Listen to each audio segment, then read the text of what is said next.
toutes et à tous et bienvenue sur la première interview des façonneuses. Alors l'activité des façonneuses, c'est d'accompagner les jeunes femmes qui sortent des études et qui sont sensibles à l'écologie et qui souhaitent trouver en fait une activité qui soit alignée avec leurs valeurs écologiques, leurs valeurs humaines aussi et le mode de vie qu'elles souhaitent avoir. Et du coup, on est en train de lancer une série d'interviews. Et aujourd'hui, c'est notre toute première. Et pour cette première interview, j'avais envie de donner la parole à Eléa et Amélie, qui sont toutes les deux en année de césure et qui ont entrepris un pari un peu fou, on va dire, pour cette année, puisqu'elles ont entièrement réalisé une bande dessinée sur la montagne et sur notre rapport à la nature, alors même qu'en fait, elles sont en plein milieu de leurs études d'agronomie. Donc le projet, je vous le présente super rapidement, c'est Réveille ta montagne, donc une jolie petite BD, donc je ne vous en montre pas plus, les filles vont nous raconter pour faire un peu un teasing. Et voilà, je trouvais que c'était une super opportunité que d'avoir leur témoignage dans le cadre de cette première interview, parce que voilà, elles sont dans les études, elles ont osé se lancer dans ce projet. Et puis, j'espère que ça vous inspirera les unes les autres pour vous réaliser qu'on est, on est toutes un peu quelque part les mêmes ou pareils. On a des peurs, on a des blocages et pourtant, voilà, on arrive à avancer. Donc, si on peut s'entraider autour de ces sujets, je trouvais que c'était une bonne occasion de parler de ce projet-là. Donc, Iléa et Amélie, donc déjà un grand merci d'être là aujourd'hui parce que, petit message pour les auditrices entre parenthèses, on a eu une grande difficulté à trouver un créneau qui nous aille à toutes les trois parce qu'en fait on est un peu sur presque 3 continents différents puisque Iléa est dans les Alpes, Amélie est au Chili et moi-même je suis au Canada, à Montréal. Donc vous avez toutes les deux 22 ans. Vous êtes passionnés de nature, de montagne, d'environnement et même d'escalade, si j'ai bien compris. Est-ce que vous pouvez nous raconter, peut-être pour commencer, c'est quoi vos parcours respectifs et comment ils vous ont amené à ce projet de bande dessinée? Alors, je ne sais pas qui veut commencer. Peut-être Eléa, parce que on fait droit pour l'instant. Ouais, bah, du coup, voilà. Donc, Eléa, donc moi, d'origine, je viens des Pyrénées. Donc, j'ai grandi un peu entre rando, ski et en allant dans les Pyrénées. Et toujours à la recherche des petites bêtes et en observant la nature avec pas mal mes parents qui m'ont ouvert la voie, en fait. Et donc, petit à petit, lycée, études. Au départ, je voulais faire vétérinaire. Puis après, je me suis dit, ah, mais non, en fait, je veux protéger les animaux avant qu'ils soient blessés. Puis après, plus sur englober la nature au général. Et me voilà arrivée en école d'agronomie. Euh, Pendant cette période-là, j'ai découvert aussi le milieu associatif étudiant qui m'a permis de découvrir plein de réflexions autour de l'écologie, justement, parce que étant à Paris, il y avait plein de mouvements qui sont nés justement dans les dernières années, quoi, et qui ont nourri pas mal mes réflexions et nos réflexions parce que on en discutait beaucoup avec Amélie et tous les amis à l'école. Donc ça m'a un peu amené à maturer jusqu'à arriver au point de en fait l'origine un peu de tous nos maux et toute cette crise sociale, écologique, tout ça, c'est notre rapport à la nature. Et donc de là, en discutant, et puis un jour, Amélie, qui était déjà au Chili, elle m'appelle, elle me dit ah, vas-y, pour notre césure, on va faire de l'escalade. Je fais ah, trop bien, bon, on part sur notre voyage d'escalade. Et puis petit à petit, on se dit ah, ce serait bien qu'on fasse quelque chose d'utile et qui nous plaise. Et puis on parlait de ce rapport à la nature. Et en fait, moi, je voulais aussi faire une BD parce que je dessine depuis toute petite et que ça me tenait à cœur de rejoindre ce milieu-là pendant ma césure. On a dit, bon, bah, tip top, on fait une BD sur le rapport à la nature. Et donc, nous voilà embarqués pour 4 mois de début de césure. Voilà. Amélie, est-ce que tu veux du coup raconter un peu ton parcours et puis toi de ton côté, comment tu l'as vécu aussi cette arrivée à ce projet-là? Alors je fais juste une petite parenthèse. Amélie, en fait, elle a pas une très bonne connexion au Chili parce elle est dans le monde sauvage, entre guillemets. Donc elle profite de la vie, elle est entre deux trekking et elle a bien raison. Mais du coup, donc voilà, elle enlève sa vidéo pour qu'on puisse bien l'entendre. Ok, bah, bonjour à toutes et à tous. Et donc, moi, c'est Amélie. Comme l'a dit Canel, bah, là, je suis actuellement pour ma deuxième partie de césure au Chili. Et en ça, avec Eléa, on a réalisé cette bande dessinée. Et donc, cette bande dessinée, elle est arrivée, je pense, c'est un peu le terme de beaucoup de réflexions. Et en fait, c'est un peu l'aboutissement d'un processus, comme tu l'as décrit, Eléa. Et donc, pour comprendre un peu peut-être ce processus, bah, je vais expliquer un peu personnellement un peu mon parcours. Voilà. Déjà, dans ma famille, on aime tous bien la montagne, disons. Donc, depuis que je suis toute petite, mes parents ils m'ont amenée à faire de l'escalade, de la rando. Donc, pour moi, c'était toujours très normal et j'ai toujours aimé ça. Enfin, j'aimais pas la rando quand j'étais petite, mais maintenant j'adore ça. Et voilà. Et en fait, je pense que ça a été une part importante d'être dans la nature, on va dire, parce que ça s'est conjugué avec une sensibilisation aux problèmes environnementaux que j'ai l'impression qui remonte à super longtemps.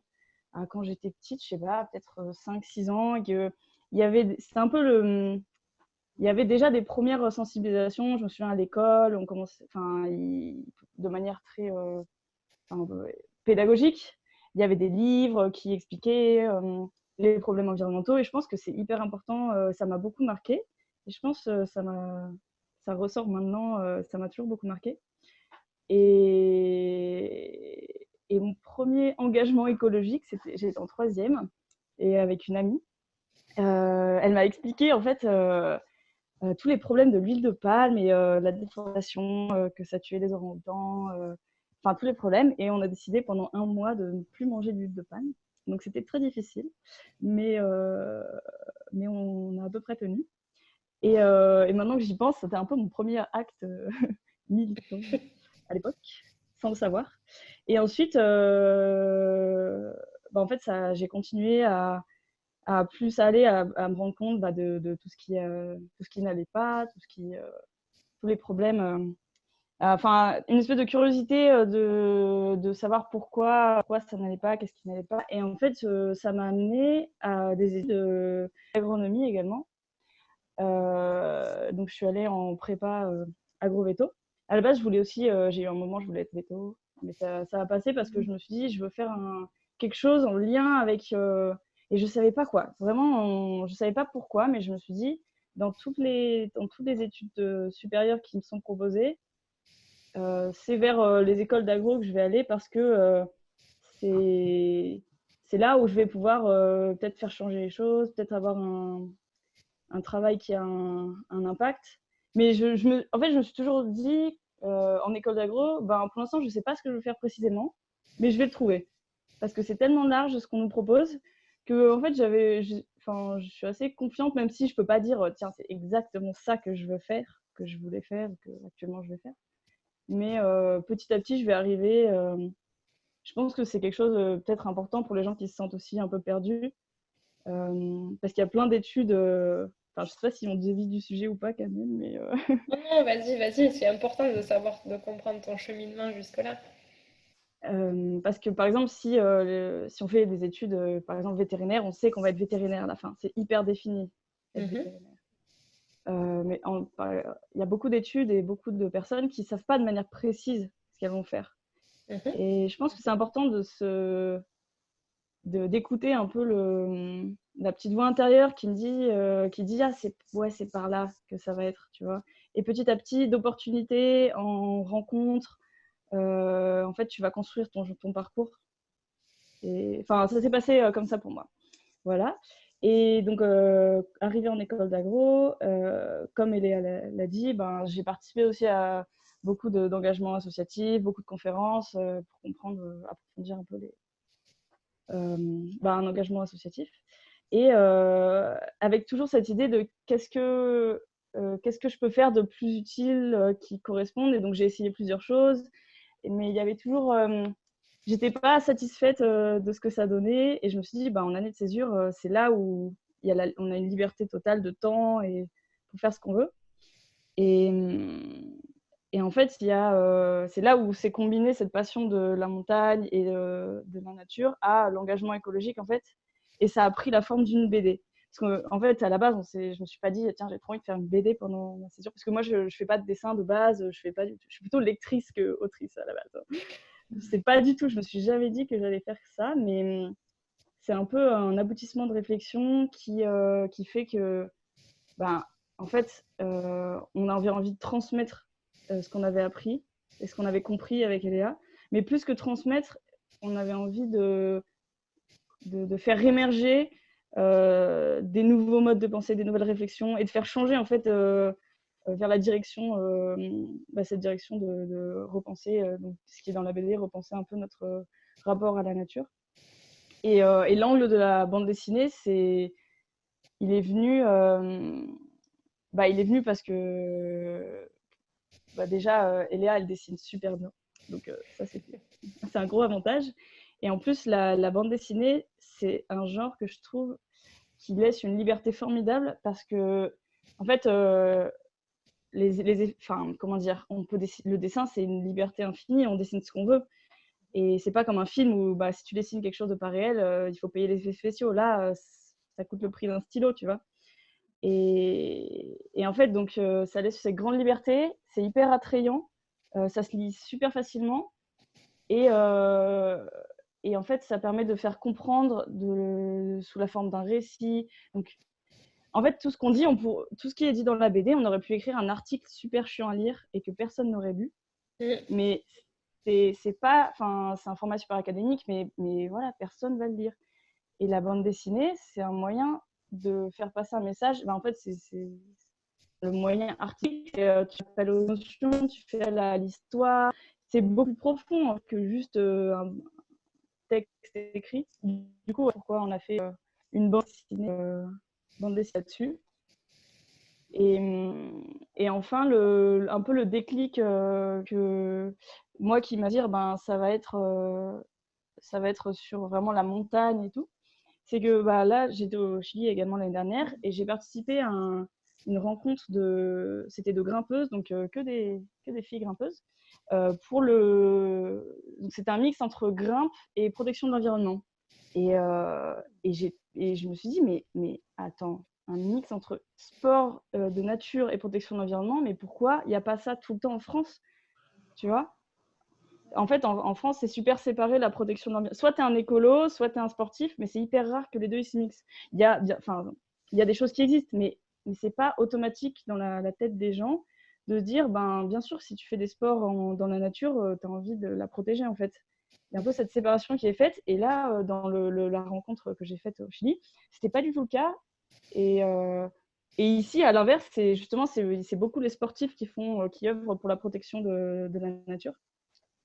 Et donc ça, disons que tous ces éléments ont fait un gros mix dans la tête et c'est sorti sous ce format-là. Donc voilà. Bon, super. Et justement, parce que le message qui est porté par votre bande dessinée, je trouve qu'il est fort, qu'il est même courageux. J'en discutais avec Eléa juste avant, en fait.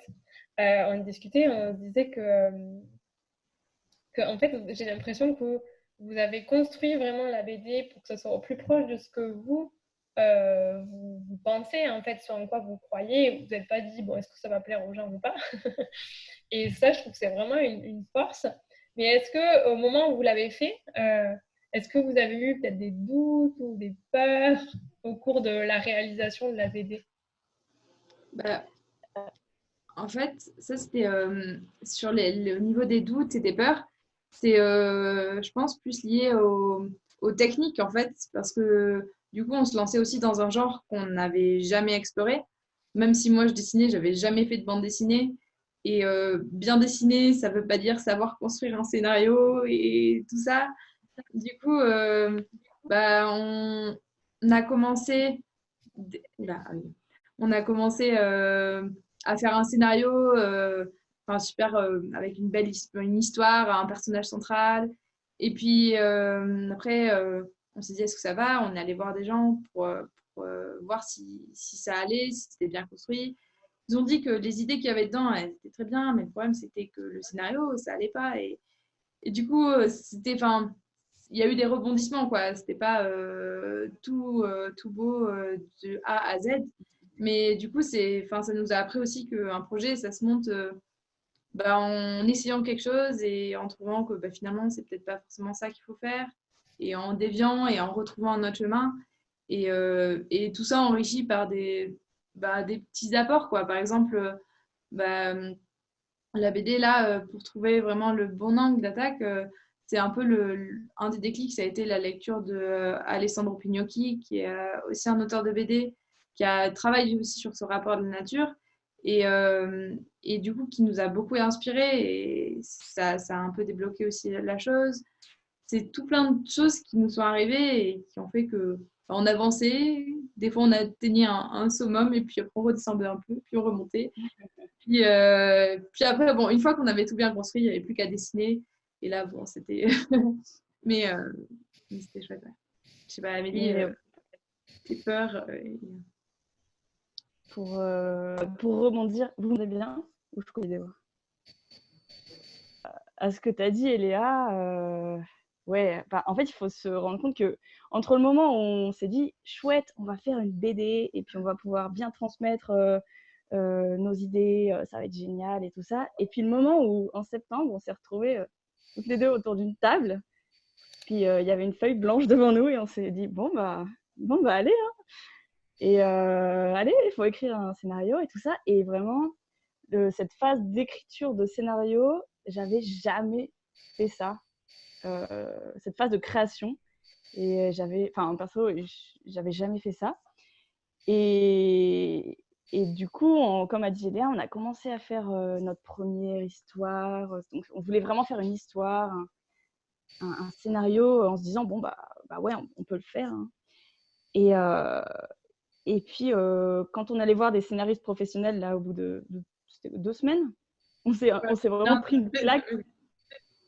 On s'est pris une claque parce qu'on a compris, on est tombé de haut, on a compris que faire un scénario, c'était une profession, être scénariste. Et que faire un scénario, ça prend minimum 1 an, et que ça peut prendre 3 ans, 5 ans, ça doit maturer et tout ça.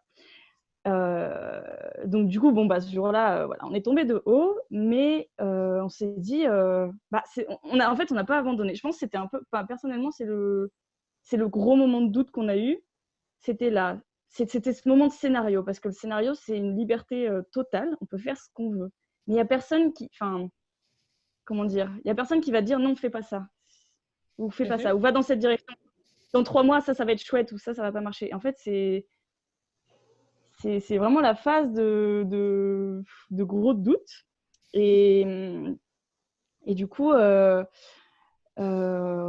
ça, voilà, on a quand même bien douté, et on s'est bien rendu compte que voilà, un scénario, c'est quelque chose de professionnel et tout ça, mais que pour autant, ça n'empêche pas qu'on ne peut pas faire une BD en un temps aussi court. Donc, au final, 4 mois, c'est assez court pour faire une BD. Et après, on a pris un petit moment voilà, pour penser à autre chose et tout ça, et on est revenu et on s'est dit, ok, on va le faire. Et puis même si on sort quelque chose, et que même s'il y a une personne qui nous dit que c'est bien et une seule, c'est pas grave, on aura quand même gagné. On aura quand même gagné le pari. Et du coup, voilà, on est parti sur un autre type de scénario qui nous permettait de le faire en un temps plus rapide. Mais voilà, maintenant, j'ai une énorme admiration pour tous les scénaristes, et j'admire 2 fois plus qu'avant les chefs-d'œuvre, soit des BD ou des livres, parce que c'est un petit peu plus maintenant que c'est de le faire. Donc, voilà. Et je pense que c'était ça le moment le plus le moment de doute, quoi. Ouais. C'était le scénario, qui c'était Ouais. vraiment tout très nouveau. Et Mais c'était génial. ouais. Pardon. Et du coup, alors que ce soit pour ce moment de doute ou pour à d'autres moments du processus, chacune de vous, c'est quoi les deux, trois principaux apprentissages que vous avez retirés de cette expérience en fait? Euh, Moi, je pense des trucs, c'est une ouverture à faire plein de choses dans nos vies. Et, et même si on n'a pas mis un seul ongle de doigt de pied dedans avant, on peut y aller si on en a envie, en fait. Aussi se dire que on n'est pas tout seul à faire ce projet-là. Enfin, là, on était toutes les deux avec Amélie, mais on pouvait aussi contacter plein de gens autour. Et c'est d'autres humains qui sont comme nous et qui vont nous donner un petit coup de coude par-ci par-là et qui vont aussi nourrir tout le projet, quoi. Donc, un projet, même si c'est toi le porteur de projet, je pense c'est important de se dire que, enfin, il est nourri. Enfin, tu vois, c'est plein de racines qui vont vers plein de personnes. Même si toi, tu es le tronc, bah, tes racines, elles sont vers plein de personnes différentes qui t'aident et qui permettent d'avancer, quoi. Donc, peu importe ce que tu as envie de faire, il y aura forcément quelqu'un qui sera intéressé, qui te donnera un petit coup de coude au bon moment, un petit coup de pied aux fesses au bon moment, et, euh, et voilà, qui te permettra d'y arriver, quoi. Je pense rien n'est impossible. Waouh, sacré apprentissage! C'est chouette d'entendre ça. Et toi, Amélie, tu aurais pareil un apprentissage comme ça qui, de ce process-là? Un truc concret et un peu logistique, mais que est super important, c'est au niveau du temps de travail et du travail. En fait, on a eu la chance de pouvoir travailler au rythme qu'on veut. Et, Mhm. et en fait, c'est assez rare de pouvoir travailler comme ça au rythme qu'on veut. Et je pense que c'est hyper important d'écouter ce rythme-là en fonction de nos besoins. Enfin, je vais donner un exemple. Bah, par exemple, dans la phase où on écrivait le scénario, euh, on travaillait peut-être 3 heures par jour. Donc, il y a un moment où tu dis, bon, ouais, 3 heures par jour, c'est pas grand-chose. Franchement, on pourrait faire mieux. Mais ça sert à rien ça sert à rien de travailler 8 heures parce que tu vas pas être plus productif. Il vaut mieux aller partir, aller vers un autre endroit et revenir le lendemain. Et là, tu vas être plus productif. Disons qu'en gros, il faut écouter ces rythmes-là et je pense que ça a été quelque chose aussi d'important et que j'ai appris en faisant ce point-là. Voilà. Après, un autre exemple. Au niveau un peu comment dire, du fond, sur le fond, un peu moins sur la forme, euh, c'est qu'en faisant cette BD, bah, on a vachement fait des recherches sur le lien entre la culture et la nature dans notre société, tout ça. Et plus ça allait, plus je me rendais compte que les luttes entre guillemets, ou les luttes sociales, les luttes pour l'égalité des genres, les luttes pour la préservation de l'environnement, en fait, elles se recoupent et il n'y a pas à les séparer et elles se recoupent toujours Mhm. dans, enfin, par exemple, dans la BD, on a fait vachement attention à ce qu'il n'y ait pas des stéréotypes qui soient véhiculés. Donc, tu vois, entre le moment, par exemple, où tu inventes un personnage et tu te rends compte que dans ton esprit, par exemple, c'est un mec ou c'est une meuf. Et tu dis, mais attends, pourquoi ça surgit comme ça? Et est-ce que je suis pas en Mhm. train de véhiculer des stéréotypes? Est-ce que je suis pas en train de véhiculer quelque chose que j'ai pas envie de véhiculer? Euh, et tout ça dans une BD qui ne se veut pas du tout, enfin, qui n'est pas le but de la BD n'était pas déconstruire l'inégalité des genres et tout ça, mais c'est des choses importantes je trouve que ça se recoupe toujours. Et voilà, c'est un autre apprentissage. Oui, c'est fort aussi parce que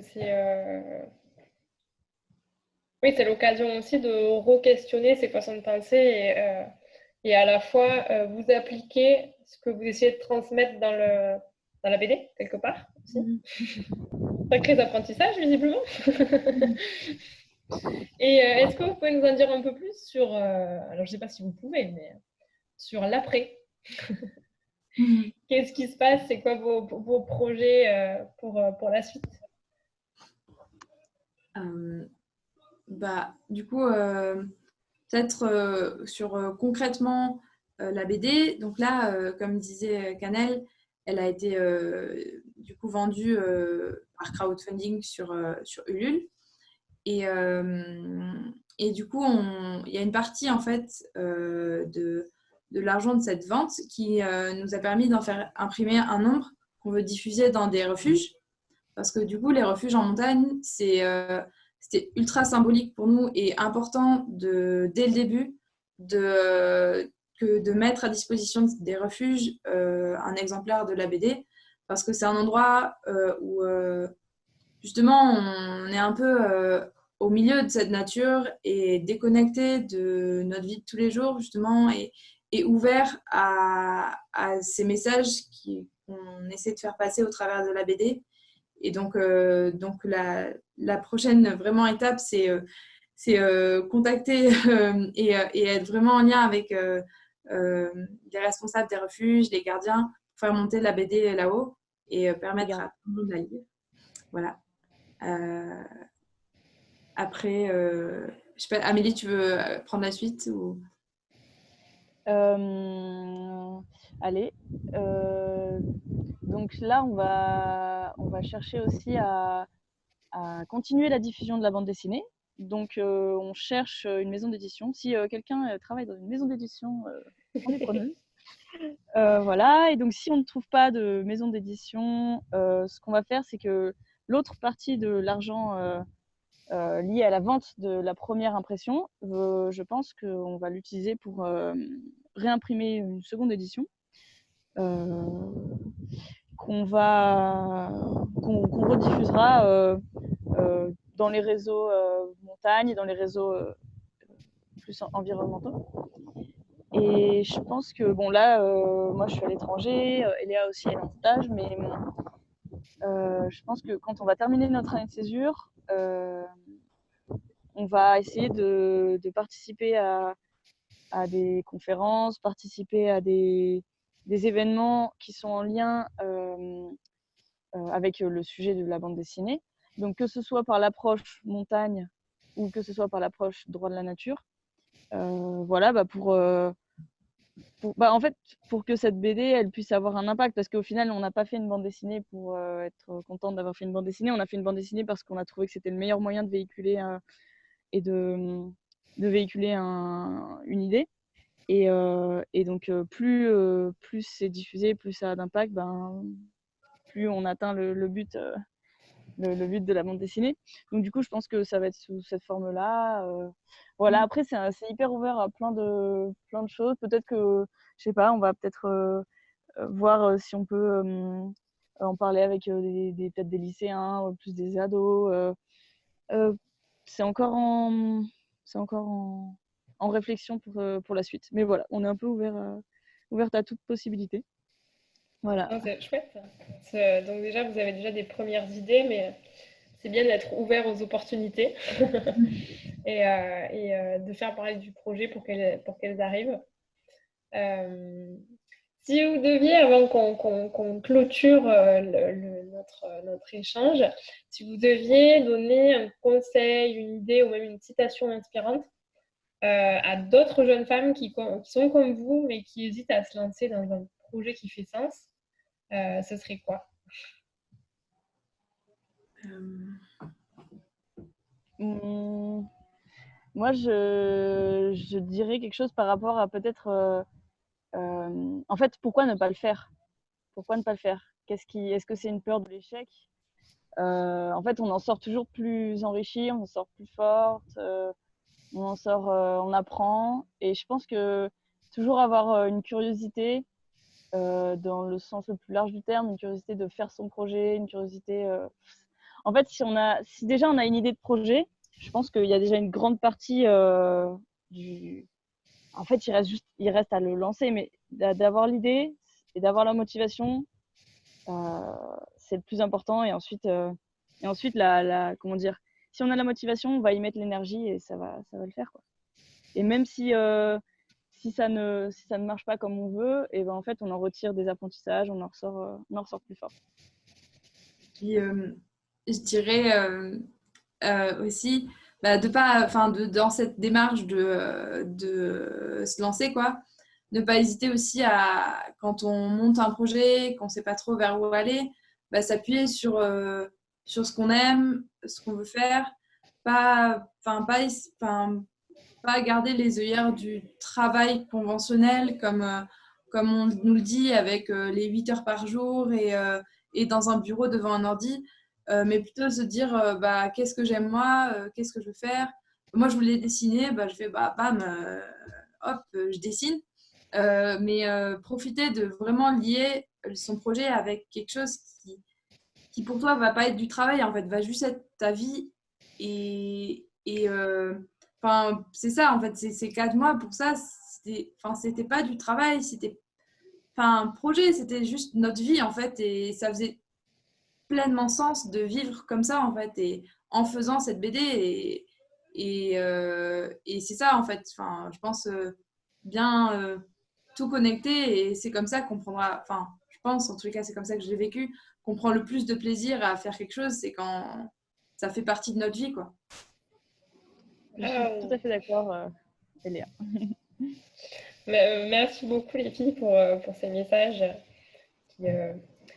qui sont ceux que j'essaye aussi de véhiculer, mais que quand ça vient de la bouche de d'autres personnes aussi, et puis en plus qui sont en études, c'est vraiment chouette de pouvoir porter ces messages-là. Est-ce que vous voulez ajouter quelque chose avant que je conclue notre rencontre? Merci à toi pour nous avoir invités pour cette interview.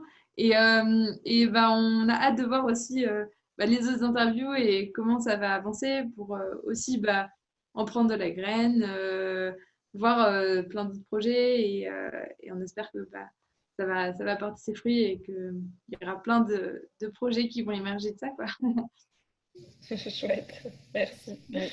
Merci à toi, Canel. Merci beaucoup pour l'interview et de donner un espace et une voix à des personnes, pour d'autres personnes qui en ont besoin ou simplement qui cherchent de l'inspiration. Et c'est super important, je pense, d'avoir de l'inspiration, d'avoir de l'inspiration.